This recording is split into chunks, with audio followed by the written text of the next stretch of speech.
Okay, good afternoon, and thanks for joining us here, and thank you for staying for the last part of this plenary. I know that it's mid-afternoon, and we're all ready for a cup of coffee. So see if I can do my job in the next 20 minutes or so, okay? So this is my first time attending this particular conference. I was just so happy to see it's so diverse and has so many colleagues from all over the world. So since my topic is really internationalizing, so I'd like to know that how many of us here are actually from outside of USA? If you can raise your hands. Okay, I'm going to say probably about half. Okay, so thank you, wonderful. What I'm going to share is a set of US-based and the research-supported standards for course design. So when I look at the program, the plenary keynote, and I was thinking, how am I going to relate my talk to, Professor Bill, the engineering course, the business, and Christian was talking about the entrepreneur, and then we have Professor Sage was talking about the computer science. So how am I going to relate to that? But after listening to their presentation, I realized our goal is all the same. We want to help students learn, right? No matter what technology we're using, what learning management system, what kind of format you're using, online, hybrid, blended, like flipped classroom, whatever you're using, the goal is the same. We want to engage a student, and we want to help them to learn. So with that regard, I think my topic is actually a pretty good segue or conclusion of this plenary session. So the topic is really, we have a set of standards that's tested here in the US for course design. It doesn't matter if you're face-to-face, online, hybrid, whatever kind of course you're teaching. There is a fundamental set of standards based in the good practice, based by the community in USA, and it has been adopted by over 1,000 US institutions. How do you internationalize that? How do you take everything that we have learned, best practice in US, to other countries? Culture, language, infrastructure, pedagogy, tradition, things are very different outside here. So, okay, so first, I'm originally from Shanghai, China, but I've been in the States for about 20-some years now. So I started as a faculty and then going to online learning and then instructional designer, and now I'm an administrator for online education, quality assurance, for course design, etc.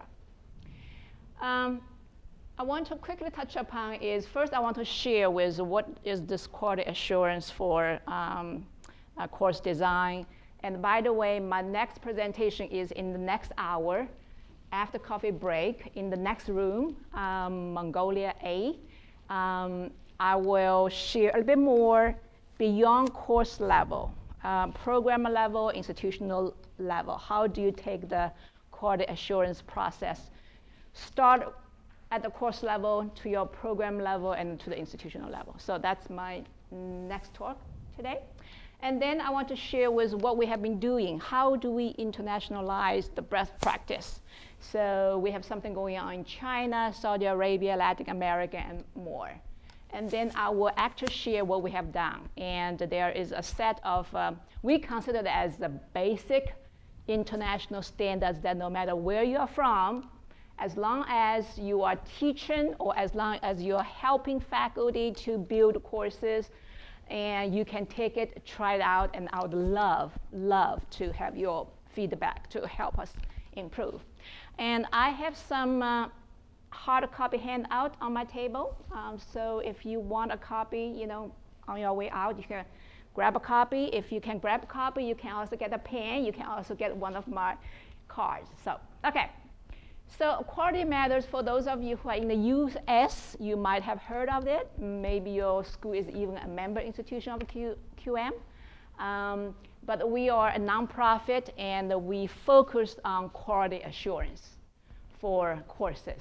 We started with course design, but now we have course delivery. So it's a whole quality assurance system for education. Everything we do is based on faculty. It's faculty, for faculty, by faculty, with faculty. So currently, I mentioned that we have members all over the world. We have 1,000 over, just about 1,200 members.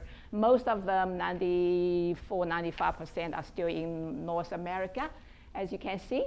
But we have quite a few, 10 in Saudi Arabia, 5 in China, 7 in Australia, etc. Some of the US-based members, so just give you some example. And I said we are a process, is not just a set of standards, and I will show the standards, but we are a process based on faculty. We are focused on faculty.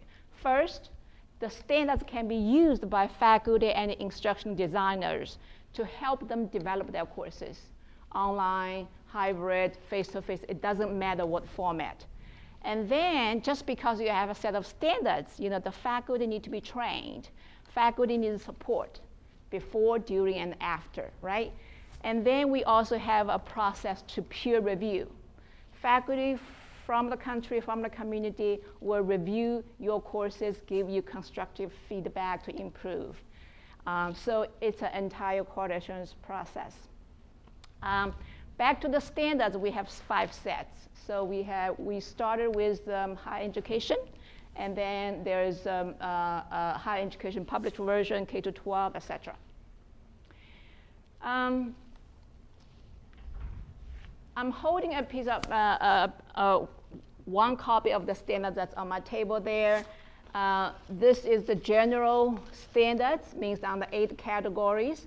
And if you look at it, it's really very common sense, right? You need to introduce the course. Then what are you doing? What's your learning objectives? How you're going to assess to make sure that the students are achieving those learning objectives or learning outcomes. Everything else is to use to support. And then if it's in the case of the online course, then how the students will get support. In the previous speakers, they all mentioned the students' engagement. How happy they are, how their level of satisfaction is not only relating to the faculty, but related to their peers as well. So interaction is very important.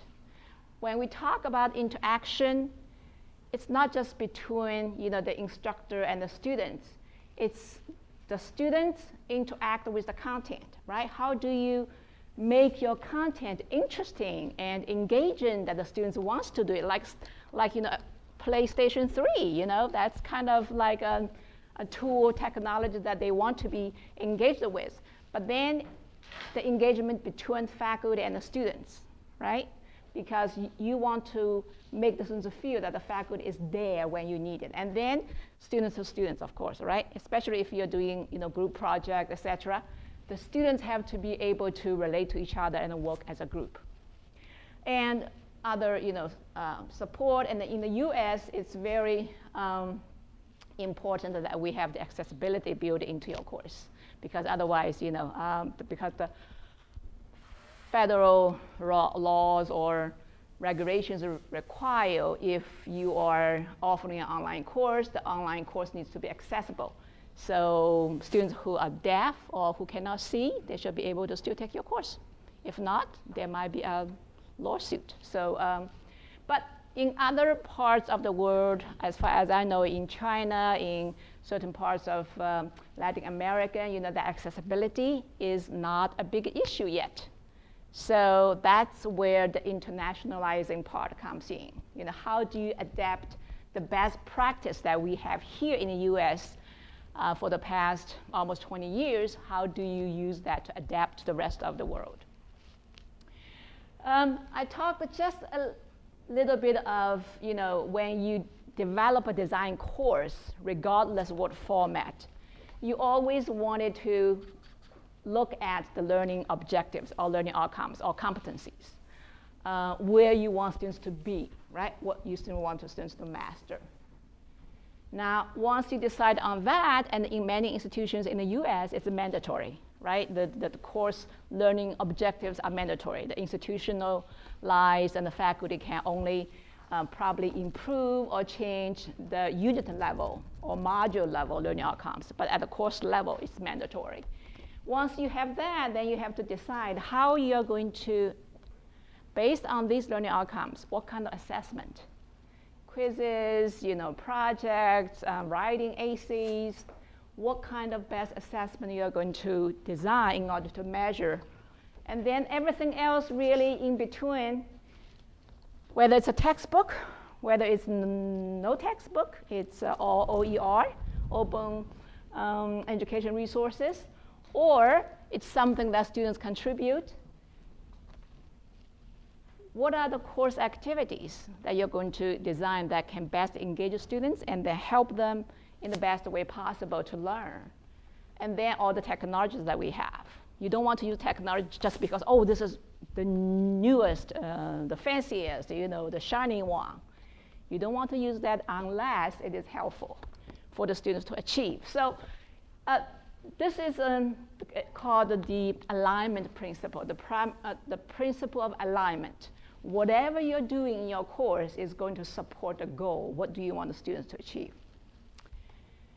Okay, so if you have the copy, you will see, and I'm holding the one that's the last version because I don't have the copy of the newest version. So 42 standards.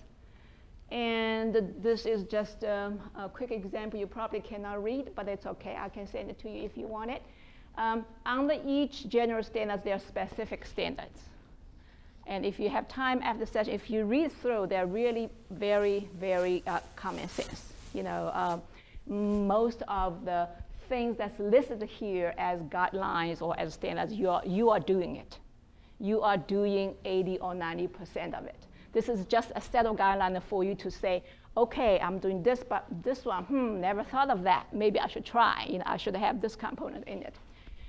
So that's page 1, and that's page 2. I'm holding a hard copy of the rubric. The page that you have in your hand is just a list of standards, but that book itself is called a rubric.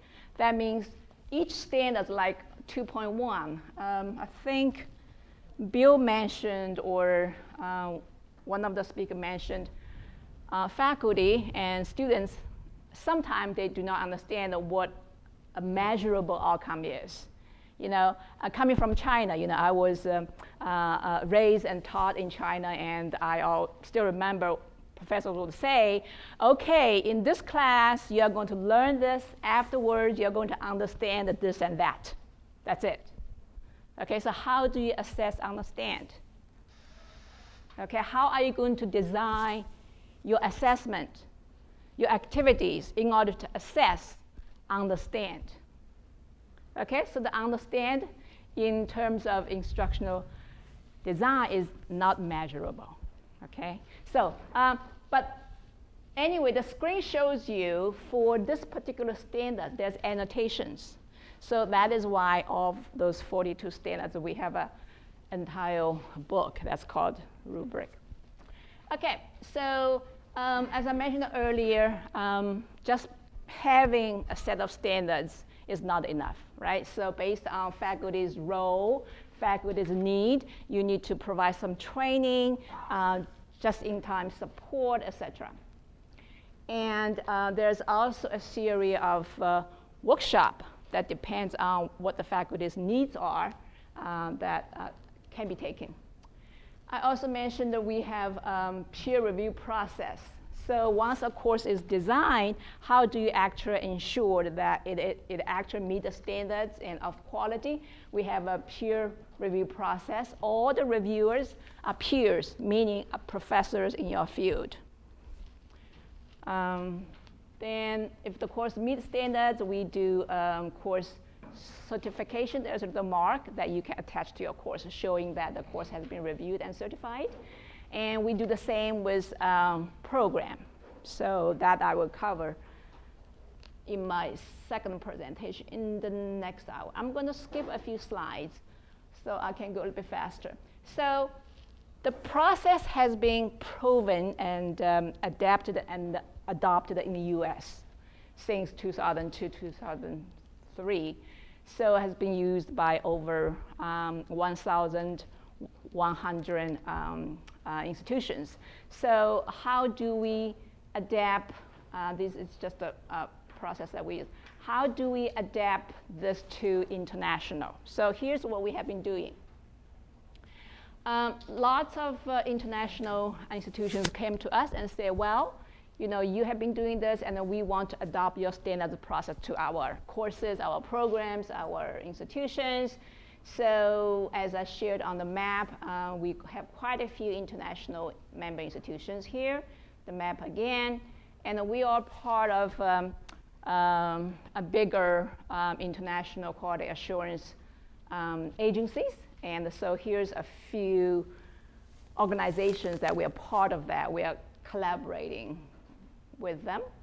And I mentioned that the major three regions, Chinese-speaking, Arabic-speaking, and Spanish-speaking region. Last week I was in Paris and I was in Amsterdam and learned so much about, you know, what our European colleagues are doing. So it's fascinating. So in China, I came from Fudan University. That's one of the top 5 research institutions in China. So we have been collaborating for the past few years, and I'm happy to report that we actually have a adapted Chinese version of the course design standards. So we are very happy about that. And our project actually 2 years ago won the US DLA, United States Distance Learning Association Impact Award. So very proud. Just a two quick slides showing you what our Fudan colleagues did the research on those US-based standards to adapt to China. So I'm not going into detail. So they basically put all those 42-some standards into 4 categories. And based on the Chinese culture, pedagogy, the education structure, governance, etc., and they put them into 4 categories. See what is a perfect category that can be used right away, what needs to be adapted, and then what is maybe too challenging right now, but maybe very promising in the future, etc. So there's some conclusions, you know, cultural issue, contextual issue, even technology infrastructure. Like in the US, pretty much if you're doing online, or even if you're not doing online, you have an LMS, right? Learning management system, Canvas, like a Blackboard, you know. But in China, that LMS is shared by a region, not individual institutions do not have an instance of an LMS. So that, you know, actually think about it, it's very simple, but it's actually pretty complicated, you know, so just because of that. And of course, there's some language issue. So just a quick overview here. If you look at the US-based and Chinese-based, the 8 categories pretty much stay the same, except the last one. In China, and if you happen to be in from China, from Taiwan, students look at the quality, the technical quality of any multimedia as very important. If the video opens up and if the sound is not good, or if the picture, you know, is not very professional, then they would tend to assume that the course is of poor quality. In the US, we actually encourage faculty to do some quick videos, 1 or 2 minutes, so make it more personable for students. In China, it's not the same. So that is why instead of accessibility issue, they feel it's very important to have standards for the production of the course. And here you cannot read, but that's fine. But if you look at the comparison of the Chinese version and the US-based version, and in the annotation, of course, you know, you want to base on the Chinese culture and pedagogy, there's a lot of things that you need to be changed. So the highlighted ones are the ones that's really based in China. I don't have time to go through all of these. And that is a poster that poster presentation I did 2 weeks ago in Amsterdam, just based on these 2 sets of standards. And we did a conference last year in Fudan about those standards, and here's just some pictures. In Saudi, we have 12 Arabic-speaking member institutions right now, and we are working with Saudi institution called IAU, and we are establishing a partnership for 5 years to adapt this US-based quality assurance standards as well as the process, the PD, the course review process, to the Middle-East region. And as you can imagine, these are 2 very different cultures, and they are very much top-down. Like in the US, we're all from the bottom up. So it's been a very interesting process. And we visited their institution, and we are establishing collaboration. So here's just a couple of quick screen how the institution itself, since 2013, start to adapt the standards and the process used for their courses. They did not back then have online courses. So they use LMS, and they incorporate 19 standards into a shell for every single face-to-face course. If you want to teach, you take a shell, you fill things in. So all the basic elements are in that LMS shell. So a quick screen about their process of how to guide and support faculty. And we have a bilingual consultant in Latin American region because, so here's some pictures that for engagement, social media, conferences, et cetera, et cetera. This past March, I was in Vietnam. I was part of their first online learning conference, online education conference in Vietnam. And that was in Vietnam, okay? That's another picture. And that was the end of March. I was in Sri Lanka. That's the INGWAHI, the International Network of Quality Assurance Agencies in Higher Education. And it was like this, very diverse community. So that was also from Sri Lanka. So now we're thinking, because we have been having so many feedback from different international communities, so what standards from the US-based can be adapted to the international students? So here's the one in China just mentioned. And here's the set actually from Saudi. So if you look at that, because in Arabic you write from right to left. So here's the English version of the 19 standards they choose to use, and here's the Arabic version. So of all this, we did a quick research. We have been doing quick research on some of the standards. So on the left is the US-based essential standards, meaning absolutely important. If you design any course, these are the basic things that you want to build a course. And then we have this column is the Chinese version, and this is the Saudi Arabia version. And this is, I did a survey for bilingual colleagues in the US, but has overseas background. So it's called IQM. I did a survey on that. And then here's the group that I did in Vietnam.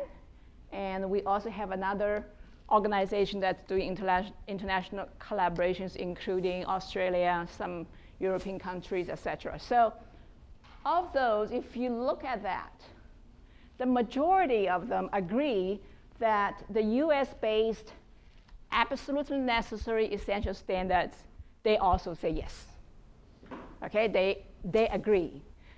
So that's the second part of that. But the most I guess the major difference is in support and in accessibility, because depends on the environment and the infrastructure and depends on the students. Like in China, students are 18 to 22, non-married, all live on campus, full-time students. But in the US, it's the opposite, right? Students can be anybody, right? So the support for many of those 5 international group, these supports are not important because the students are already on campus. And then accessibility for many of the institutions I surveyed, they just do not need that yet because the special needs students are not in the mainstream higher education system to begin with. Oh, I'm out of breath. So here is another presentation I did the last week is the when you are collaborating internationally, here of course on the quality assurance, but really for anything, the major consideration, here are some of our findings. What do you need to consider? People tend to think, oh, you just translate everything. That's just easy. Translation is the easiest part. Okay? You hire somebody, and even sometimes the Google Translate does a pretty decent job, right? But translation is the least.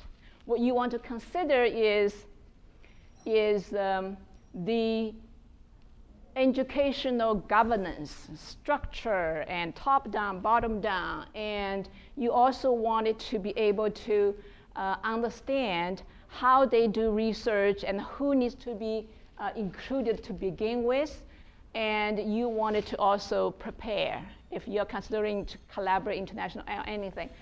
Prepare the time and the time 5 times.